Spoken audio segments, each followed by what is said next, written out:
Have you ever wondered how a single civilization managed to stretch across thousands of miles, surviving wars, invasions, dynastic collapses, and still emerge today as one of the largest and most powerful nations in the world? The story of how China became so big is not just about maps and borders, but about survival, conquest, and a vision of unity that shaped world history. From the very beginning, China's story has been about size, not just physical size, but the size of its ambitions, its culture, and its endurance. This is the journey of how scattered tribes in the Yellow River Valley grew into a civilization so vast that it would come to be known as the Middle Kingdom, the center of the world in its own imagination, and a land whose borders expanded, contracted, and expanded again until they created the China we recognize today. To understand how China became so big, we must travel back more than 4,000 years to the earliest dynasties. At first, China was not a single nation but a mosaic of small kingdoms and tribal states. The Shang dynasty, rising around 1600 BC, controlled only a modest portion of what we now call northern China. Yet even in these early centuries, the seeds of greatness were planted. Through bronze technology, early writing, and religious authority, the Shang created a foundation that allowed later rulers to dream of ruling not just a valley, but an entire continent-sized empire. But it was the Zhou dynasty that introduced an idea even more powerful than weapons: the mandate of heaven. According to this philosophy, rulers governed with divine approval, but only so long as they ruled justly. This concept became a driving force for unity. It suggested that China, unlike other ancient civilizations that accepted fragmented kingdoms, was destined to be ruled by one legitimate power. And this vision of unity would become central to China's size. Fast forward to the 5th and 4th centuries BCE, the Warring States period. China was fractured into competing states, each with armies, fortresses, and ambitions. It was a time of bloodshed, but also of innovation: iron weapons, large standing armies, and brilliant military strategies.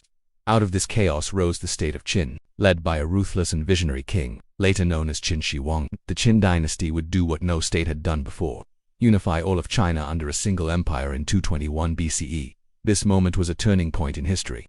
Qin Shi Huang imposed one law, one currency, one writing system, and began building the walls that would evolve into the Great War. His empire collapsed quickly after his death, but the idea of China as a unified whole remained. For the first time, the dream of a vast centralized state stretching across mountains, rivers, and plains was realized. The Han dynasty, rising in 206 BCE, would take that foundation and build upon it with brilliance. The Han expanded China's borders westward, opening the Silk Road, and created a bureaucracy so effective that even centuries later, it would serve as a model for governance. Under the Han, China grew not only in territory but in cultural influence. Chinese identity, Confucian values, and the concept of being part of a single Middle Kingdom spread far beyond the original heartlands. Yet unity was always fragile. After the Han collapsed in 220 CE, China fractured again. Northern nomadic invasions and internal rivalries tore the empire apart. And here lies one of the key problems in China's story: its size was both its strength and its weakness. To hold such vast lands together required immense resources, and whenever central authority weakened, fragmentation followed. But China's resilience was unmatched. Dynasties rose and fell, but each new ruler sought to restore the borders of the Han, to reclaim the vision of a single, great China. The Tang dynasty in the 7th century CE expanded China's borders deep into Central Asia, while its capital, Chang'an, became one of the largest and most cosmopolitan cities on earth. The Song dynasty, though smaller, oversaw incredible economic and technological advances, from printing to gunpowder. Then came one of the most dramatic episodes in China's history: the Mongol conquest. In the 13th century, Genghis Khan and his successors swept into China, defeating the Song and establishing the Yuan dynasty under Kublai Khan for the first time. China was ruled by foreigners on a massive scale. The Yuan dynasty was short-lived, but it left an indelible mark. It tied China more deeply into the Eurasian world, stretching its sense of size beyond its traditional boundaries. When the Ming dynasty replaced the Yuan in 1368, China once again reclaimed its sovereignty. The Ming expanded the Great Wall, rebuilt Chinese identity, and under Admiral Zheng He, launched massive naval expeditions that projected Chinese power across the Indian Ocean. These voyages demonstrated not only China's ambition, but also its sense of being a global giant. Yet paradoxically, the Ming later turned inward, abandoning maritime expansion and focusing on securing its vast land borders. The Qing dynasty, founded by the Manchus in 1644, pushed China to its largest territorial extent. Through military conquest and diplomacy, the Qing extended Chinese control over Tibet, Xinjiang, Mongolia, and Taiwan. By the 18th century, China was not only one of the biggest empires on earth by territory, but also by population and cultural influence. However, with size came vulnerability. The 19th century brought humiliation as Western powers and Japan forced China into unequal treaties, carving out spheres of influence. The very vastness of China, once its strength became difficult to defend. The fall of the Qing in 1911 brought another era of chaos.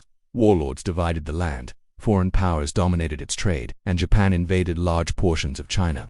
The problem of unity once again haunted the Chinese people. Could a civilization this big, with so many languages, ethnic groups and regions, ever be held together under one system? The answer came with the rise of the Chinese Communist Party after decades of civil war and Japanese occupation. Mao Zedong declared the founding of the People's Republic of China in 1949. From that moment, modern China began to rebuild itself as a massive unified state. Mao's government consolidated control over Tibet, Xinjiang, and Inner Mongolia, ensuring that these frontier regions remained under Beijing's authority. The borders of today's China were largely secure during this period. But building a big nation was not only about territory. It was about transforming a fractured, war-torn land into a centralized modern state. The Communist Party imposed one-party rule, a new ideology, and ambitious programs that reshaped society. While Mao's policies often brought suffering such as the Great Leap Forward and the Cultural Revolution, they also cemented the idea of a unified China. The real transformation, however, came after Mao's death in 1976. Deng Xiaoping launched reforms that opened China's economy to the world. In just a few decades, China turned from a poor rural nation into the world's second-largest economy. Its size was now not only geographic but also economic and demographic. More than 1 billion people were integrated into a single, rapidly modernizing state. China's size today is the product of millennia of struggle wars of unification, dynastic cycles, foreign invasions, revolutions, and modern reforms. Its vast territory includes deserts, mountains, rivers, and coastlines that once belonged to countless different peoples, now held together by a central government in Beijing. Its political unity, forged through thousands of years of philosophy, warfare, and ideology, allows it to function as a single, colossal nation-state. The climax of China's story lies in this paradox. Its very size has been both its greatest strength and its greatest challenge.